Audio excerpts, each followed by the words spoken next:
2026 football বিশ্বকাপে একের পর এক অঘটন। জার্মানির বিদায়ের রেশ কাটতে না কাটতেই এবার বিশ্বকাপ শেষ হয়ে গেল ইউরোপের আরেক ফেভারিট দল নেদারল্যান্ডসের।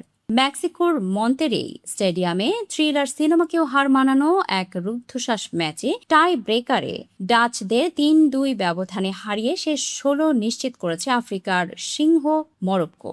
যখন মনে হচ্ছিল ডাচদের জয় কেবল সময়ের ব্যাপার, ঠিক তখনই ম্যাচের ভাগ্য বদলে দিল মরক্কোর অ্যাটলাস লায়ন্সরা।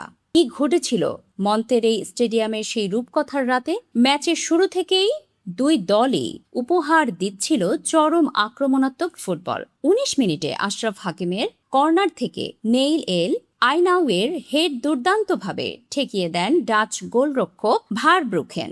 প্রথমার্ধে শেষ দিকে ডাচ তারকা ফন দে ফেনের শট রুখে দেন মরক্কোর বাজ পাখি ইয়াসিন বুনো।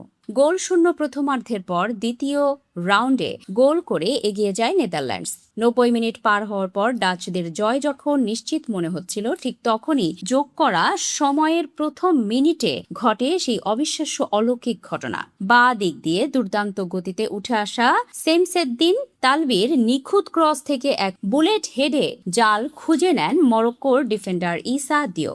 পুরো স্টেডিয়ামকে উল্লাসে ভাসিয়ে ম্যাচ গড়ায় অতিরিক্ত 30 মিনিটেও চলে তীব্র আক্রমণ পাল্টা আক্রমণ।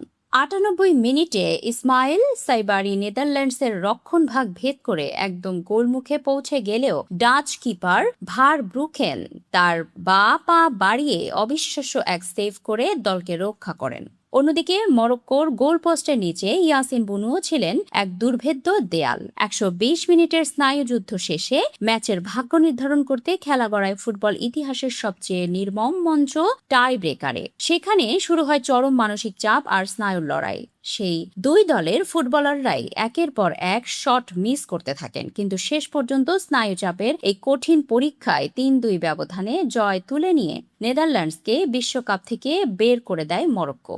কাতার বিশ্বকাপের পর আবারও বিশ্বমঞ্চে নিজেদের শক্তির জানান দিয়ে কোয়ার্টার ফাইনালে ওঠার লড়াইয়ে শেষ 16 টিকিট কেটে নিল মরক্কো।